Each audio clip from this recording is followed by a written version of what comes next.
Hello students, पिछले topic में अपन ने समांतर प्लेट संधारित्र पर आधारित कुछ उदाहरण देखे थे। अब हम संधारित्र के दूसरे प्रकार गोली संधारित्र की बात करेंगे। सबसे पहले अपन ये देखते हैं कि गोली संधारित्र कहते किसे हैं, उसके बाद अपन गोली संधारित्र की धारिता ज्ञात करेंगे। तो जैसा अपन यहाँ चित्र में देखते हैं कि गोली संधारित्र में गोलाकार प्लेटें होती हैं जो कि सेकेंद्रीय गोले के रूप में होती है।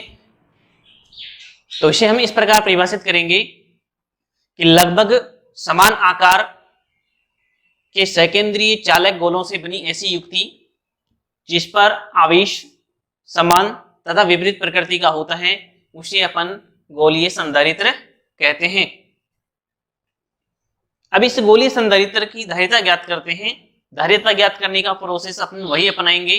अपन जानते हैं धारिता C इक्वल टू क्या होता है, Q अपॉन V होता है। यहां अपन क्या करेंगे, विभव का मान ज्ञात करेंगे और इस सूत्र में मान रख करके धारिता का मान ज्ञात कर लेंगे। तो सबसे पहले अपन ये लेते हैं कि दो चालक गोले हैं जो कि एक ही केंद्र पर स्थित हैं। जैसे आंतरिक गोला B है और बाह्य गोला A है। आंतरिक गोला ये खोखला भी हो सकता है और ठोस भी हो सकता है, क्योंकि चालक गोला होता है उस पर दिया गया जो भी आवेश है उसके बाहरी पृष्ठ पर स्थित होता है, इसलिए अपन इसको खोखला भी ले सकते हैं।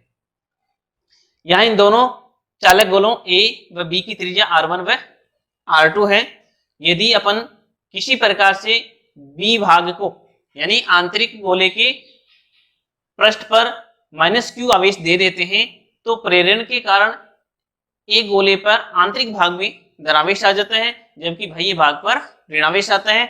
यदि अपन इसको भूसंपर्कित कर देते हैं तो बाह्य भाग पर जो ऋणावेश है वो भूमि के सहायता से या भूसंपर्क की सहायता से निरस्त हो जाता है। इसलिए इस गोली संधारित्र के बाह्य भाग में विद्युत क्षेत्र E का मान कितना होता है, 0 होता है। अब यहां अपन ये ज्ञात करेंगे कि विभव का मान कितना होता है, या कह दें कि दोनों पृष्ठों के मध्य विभवांतर कितना होता है। इसके लिए अपन क्या करते हैं कि B भाग पर कुल विभव ज्ञात कर लेते हैं। A भाग पर विभव अपन पहले से देख रहे हैं कि यहाँ इसको अपन ने भूसंपर्कित कर रखा है, इसलिए बाह्य पृष्ठ पर इसमें विभव का मान कितना होगा, 0 होगा। और दोनों का अंतर ज्ञात करेंगे तो वो विभवांतर प्राप्त होगा, जिसे अपन इस सूत्र में रख करके धारिता प्राप्त करेंगे। इसके लिए इस B गोले के पृष्ठ पर विभव अपन ज्ञात करते हैं। B गोले के पृष्ठ पर विभव VB हो तो VB इक्वल टू, जैसा ही अपन जानते हैं कि गोले के पृष्ठ पर विभव कितना होता है, KQ अपॉन R होता है। इसलिए इसका मान अपने पास प्राप्त हो जाएगा 1/4 पाई एप्सिलॉन नॉट। Q यहाँ पर कैसा है, माइनस में है, इसलिए -Q अपॉन इसकी त्रिज्या अपने पास है R2। ये विभव B गोले के ऊपर स्वयं के आवेश के कारण है। अब इस A गोले के कारण भी इस पर विभव होगा तो उसका मान कितना होगा, तो अपन ये जानते हैं कि गोले के आंतरिक भाग में विभव उतना ही होता है जितना कि उसके पृष्ठ पर होता है। इसलिए A गोले के पृष्ठ पर विभव जो होगा वही B गोले के ऊपर A गोले के कारण विभव होगा। तो यहां अपन लिखेंगे गोले A के कारण B के पृष्ठ पर विभव, जिसका मान होगा VB डैश लिख देते हैं 1/4 पाई एप्सिलॉन नॉट। आवेश अपने पास यहाँ +Q और त्रिज्या है R1, यानी यहाँ बाह्य गोले की त्रिज्या है R1। तो इसके पृष्ठ पर विभव अपन ज्ञात करें तो ये मान प्राप्त होता है, और आंतरिक भाग में प्रत्येक बिंदु पर विभव उतना ही होगा। इसलिए इस A गोले के कारण B गोले पर विभव ये होगा। अब अपन देखें कि इस B गोले पर कुल विभव कितना होगा, तो B गोले पर कुल विभव V equal to VB plus VB dash. अब यहाँ VB और VB डैश के मान रखते हैं तो V इक्वल टू होगा, VB का मान तो अपने पास है माइनस में Q upon 4 pi epsilon naught R2 plus VB dash का मान है Q upon 4 pi epsilon naught R1। अब यहां अपन Q upon 4 pi epsilon not को कॉमन ले लेते हैं तो विभव V का मान हो गया अपने पास Q upon 4 pi epsilon nought common आ गया, यहाँ माइनस का 1/r2 बचेगा और यहाँ 1/r1 बचेगा। तो इस 1/r1 को अपन पहले लिख देते हैं, माइनस में 1/r2 आ जाएगा। यहाँ इसको थोड़ा सा और सरल कर लें तो v is equal to q/4 pi epsilon naught into यहाँ एलसीएम है r1 r2 होगा, तो ये मान यहाँ पर r1 कैंसिल हो जाएगा और r2 आ जाएगा, माइनस में यहाँ r2 कैंसिल होगा तो ये r1 आ जाएगा। ये विभव का मान चालक गोले बी पर प्राप्त हो गया। ए पर अपन देखते हैं कि बाह्य भाग को अपन ने भूसंपर्कित कर रखा है, इसलिए यहाँ विभव का मान कितना होगा, 0 होगा। इसलिए यहाँ विभवांतर ज्ञात करें कि दोनों गोलों के मध्य विभवांतर कितना होगा। तो इस विभवांतर को अपन VAB से लिख दें, तो इसका मान होगा 0 माइनस में V। यहाँ V का मान रखते हैं तो VAB is equal to minus में ये मान रख दो q/4 pi epsilon naught r2 minus r1 upon r1 r2। अब यहाँ ये जो माइनस है, इस माइनस को अपन अंदर ले लेते हैं कोष्टक के, तो ये मान आ जाएगा VAB is equal to q/4 pi epsilon naught r1 minus में r2 अपॉन r1 r2।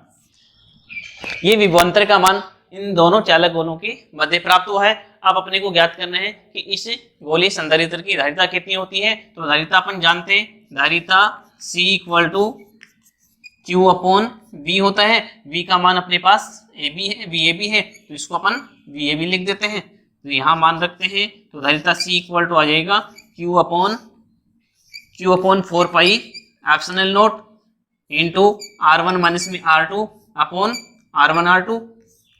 यहाँ से Q से Q कैंसिल हो जाएगा, ये 4 पाई एप्सिलॉन नॉट ऊपर चला जाएगा, r1 r2 भी ऊपर चला जाएगा। तो धारिता C इज इक्वल टू आ जाएगा 4 pi epsilon naught r1 r2 upon r1 minus में r2। ये धारिता का मान अपने को गोलीय संधारित्र के लिए प्राप्त होगा। ये धारिता उस स्थिति में है जब दोनों प्लेटों के मध्य निर्वात या वायु स्थित होती है, इसलिए इसको अपन C नोट से भी लिख सकते हैं। अब यदि ये कह दें कि दोनों प्लेटों के मध्य एप्सिलॉन r पराविद्युतांक का पराविद्युत पदार्थ यदि अपन रख देते हैं तो धारिता कितनी होगी, उस समय धारिता C इक्वल टू हो जाएगा 4 पाई एप्सिलॉन नोट के स्थान पर एप्सिलॉन आ जाएगा r1 r2 upon r1 minus में r2। अब अपन ये जानते हैं कि एप्सिलॉन का मान क्या होता है, एप्सिलॉन इज इक्वल टू होता है epsilon not into epsilon r। तो धारिता C का मान अपने पास आ गया 4 pi epsilon naught epsilon r r1 r2 upon r1 minus में r2। अब यदि यहाँ ध्यान दें कि निर्वात की स्थिति में धारिता और माध्यम की उपस्थिति में धारिता का मान क्या है कि ये 4 pi epsilon naught r1 r2 upon r1 minus r2 का मान निर्वात की उपस्थिति में है। तो इसको अपन लिख सकते हैं C is equal to epsilon r into C naught. यानी वही स्थिति अपने को यहाँ भी प्राप्त होती है कि माध्यम रखने पर धारिता एप्सिलॉन r गुना बढ़ जाती है। अब यदि एक स्थिति ले लें जिसमें r1 is equal to infinite व r2 is equal to r हो, तो फिर ये धारिता का मान कितना होगा, धारिता C इज इक्वल टू होगा, यहाँ अपन देखें 4 पाई एप्सिलॉन नॉट, ये r1 r2 इसको यहाँ वापस बटा में लेके चले जाएं और दोनों को अलग अलग कर दें, तो ये मान हो जाएगा 4 pi epsilon not upon 1 upon r2 minus में 1 अपॉन r1। अब यहाँ अपन r1 के स्थान पर तो इनफाइनाइट रख दें, तो ये 1 अपॉन इनफाइनाइट हो जाएगा, तो ये तो मान हो गया 0, और r2 का मान अपन रख देंगे r, तो ये हो गया 1 अपॉन r।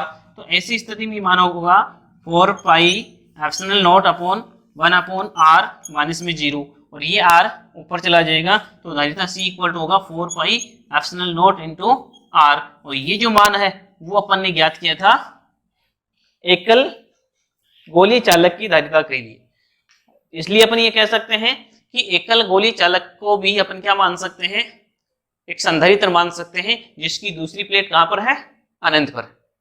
यहाँ इसको अपन ने कहा r1 इक्वल टू इनफाइनाइट, यानी इसको अपन अनंत पर ले जाए दूसरी प्लेट को, तो अपन इस एकल गोलीय चालक को भी क्या मान सकते हैं, एक गोलीय संधारित्र मान सकते हैं।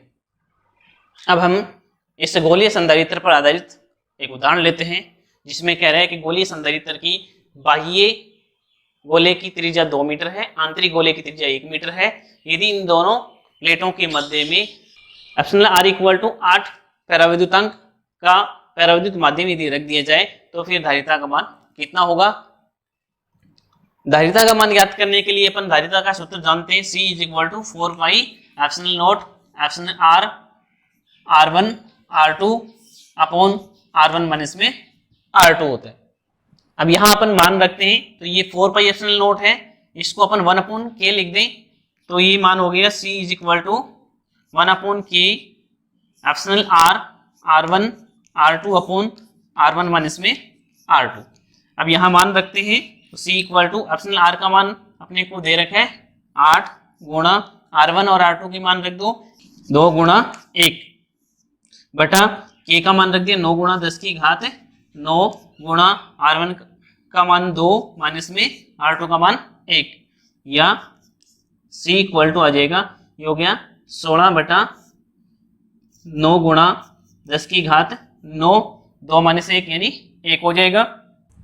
अब ये 16 में 9 का भाग देंगे तो ये मान आ जाएगा 1.78 गुणा ये 10 की घात 9 है, इसको ऊपर ले जाएंगे तो 10 की घात माइनस के 9, इतनी धारिता फेरेड में अपने को प्राप्त होगी।